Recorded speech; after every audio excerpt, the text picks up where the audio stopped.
Hey, what is up guys? Welcome back to the channel. My name is Dylan and today we get to talk about the Dead Space remake. It's a game I've been looking forward to since its initial announcement and it is here and it is delicious.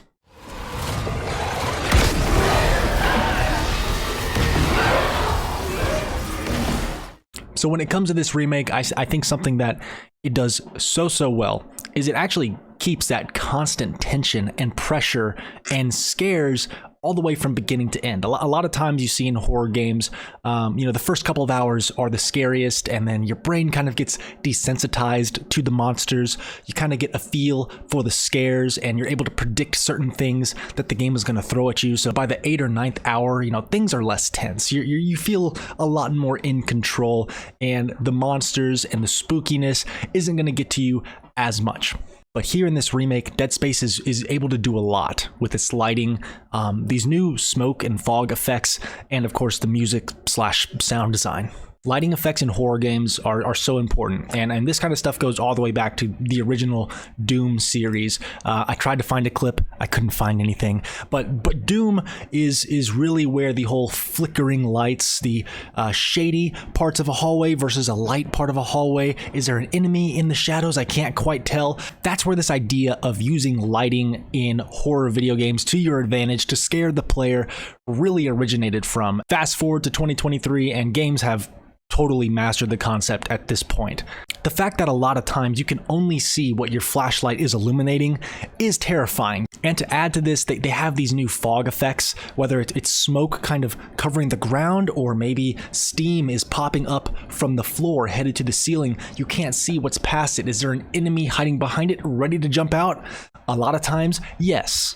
And then the music. There were so many times where I was walking down a hall or riding a gondola or elevator. Nothing was happening around me, but the background music, like these random string instruments plucking or piano keys, kind of make you think that a scare or danger is just around every corner, so you never really do fully relax. Speaking of which, this game has no problem attacking you during in-game cutscenes or when you're trying to access the in-game marketplace. But as far as the visuals themselves, I mean, yeah, they're absolutely gorgeous. Huge upgrade from the original Dead Space. I really like the attention to detail, blood splatter on Isaac's armor after a gritty fight, or the fact that when you shoot enemies, you can see their flesh kind of being torn off of their bodies. Not only is this visually appealing, but it also is like another cue for the player that, all right, I did damage to the left leg. The left leg is nothing but bone right now. One more shot and I should be able to sever it. That gives the player just a little bit more of an advantage when it comes to the combat. And what I thought was a really good change was the addition of the circuit breaker system. Essentially how it works is you walk into a room and you may find a circuit breaker on the wall and you can move energy to different systems in the room. The thing is, the circuit breaker will maybe have two options, but you only have enough energy to power one of them. So one of the options may be oxygen. Do you want to have oxygen in the room?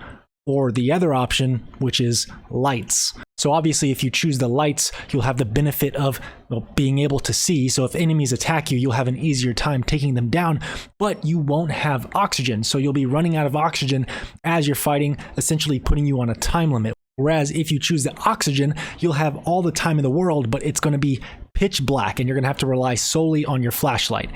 So it's one of those damned if you do, damned if you don't type of situations. I just know every time you see a circuit breaker on the wall, you kind of know there's a possibility that, okay, we're about to ramp up the difficulty in one way or another. I always chose the lights, by the way, because I'm a little bitch. There were also a lot of changes to the weapons, just general balancing, as well as the primary and alternate fires. Like the flamethrower's alternate fire can now shoot a wall of flames, so anything that walks through it will catch a blaze and start flailing their arms around. Then you also got the contact beam, which is literally just a gigantic giga laser gun.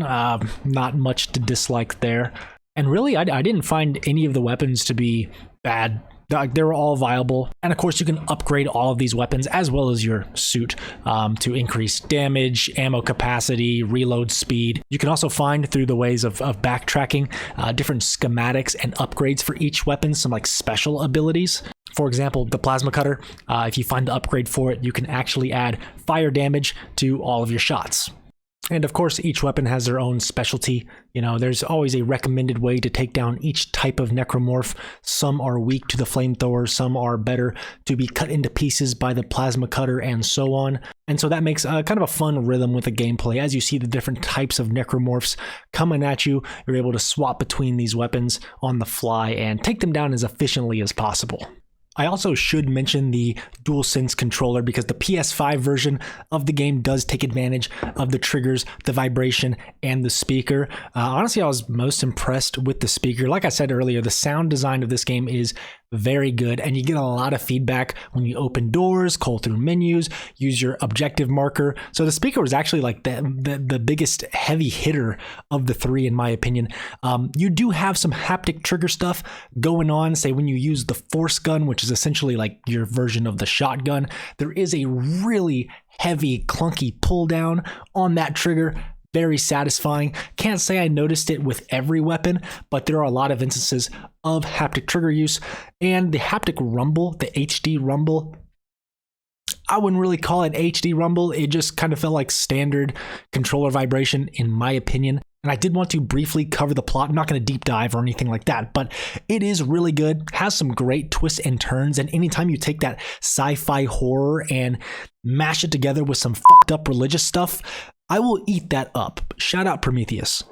As far as things that I disliked in Dead Space Remake, first off, the mission structure. I even tweeted about this too. It's just a constant string of fetch quests. You know, maybe you need to get a key card that is in this room, but oh, the door is broken. You can't open the door. So now we got to fix the door in order to get the key card. So we got to go find some spare parts. In order to get the spare parts, we have to pull these 3 levers to drop the parts from a crane. Now we got the parts, but we need a tool in order to install the parts into the door in order to fix it. So now we got to go find the tool. Now we got the tool, got to travel back to the door, open the door, got the key card, bang. That is one mission right there. And I'll admit there is no mission that actually plays out exactly like that, but that's what it feels like. There's really no story elements to a lot of the objectives that is given to you. It's just, hey Isaac, you got to get to this place. In order to do it, you got to fix this thing first. Okay, I'm on it. You know, and that's the game.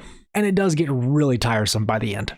Next would have to be environmental variety. The entire game takes place on the Ishimura, just the spaceship, and they do their best. They do their best to kind of mix up the visuals of each section of the game. You know, you've got a mining colony, you got like a botanical laboratory, and then you got the general science labs. Each of them have their own different color coding and some things that make them unique, but ultimately they're all on the Ishimura, this spaceship, and they all just kind of feel like we're walking through the same corridors over and over and over again, just with a couple of tweaks here and there. So again, a lot of the environments just look a little bit samey, but there's not a ton you can do there really. And I think the remake did the best that they could, but it never quite got there for me. And lastly, the zero gravity sections of this game. A lot of reviews have said that this is a massive improvement when compared to the original, and I would agree it is an objective improvement. In the original game, it has you jumping from surface to surface with, you know, zero gravity in mind, whereas in the remake, you get to kind of free fly, look around. There's more control and autonomy for the player to kind of make their own decisions. But holy crap, I got insanely disorientated trying to control my character in zero gravity. You use the shoulder buttons to kind of rotate your character, and you can move in all 360-degree planes every which way, and I got so turned around so often. Trying to solve puzzles in zero gravity made me want to throw up. Fighting enemies was even worse because there's only a select few enemies that they put in these zero gravity sections. Because I mean, you put a normal necromorph in zero gravity, he's just going to float around uselessly, and he's just going to be, you know, there's not going to be a whole lot that he can do to threaten you. So they put a bunch of projectile enemies, and they put another enemy that can kind of fly, if you will. And you can always hear them around you, but I had so much trouble locating their positions, and I was just getting hit from all directions, and I'm trying to spin around, turn my character. Now I'm upside down. I don't know where I'm at. I'm getting hit from every direction, and now this flying thing is coming knocking me around. And it was just a mess. It was just a mess. I hated those zero gravity sections. But altogether, as a complete package, Dead Space Remake was a very, very good game. Super enjoyable experience. I definitely recommend it if you like the survival horror genre. If you've not played Dead Space before, definitely pick this up. If you have played it before or recently, you know, maybe you could justify waiting until a price drop. But again, I had a lot of fun with this. It's about a 10 to 12 hour experience, depending on how much you want to explore and backtrack and upgrade your character. There is a new game plus mode as well, which is a new addition and apparently has an alternate ending. So watch out for that. But guys, that's all I've got for you today. Please like, subscribe, comment below what did you think of Dead Space Remake, and I will catch you on the next one. Peace.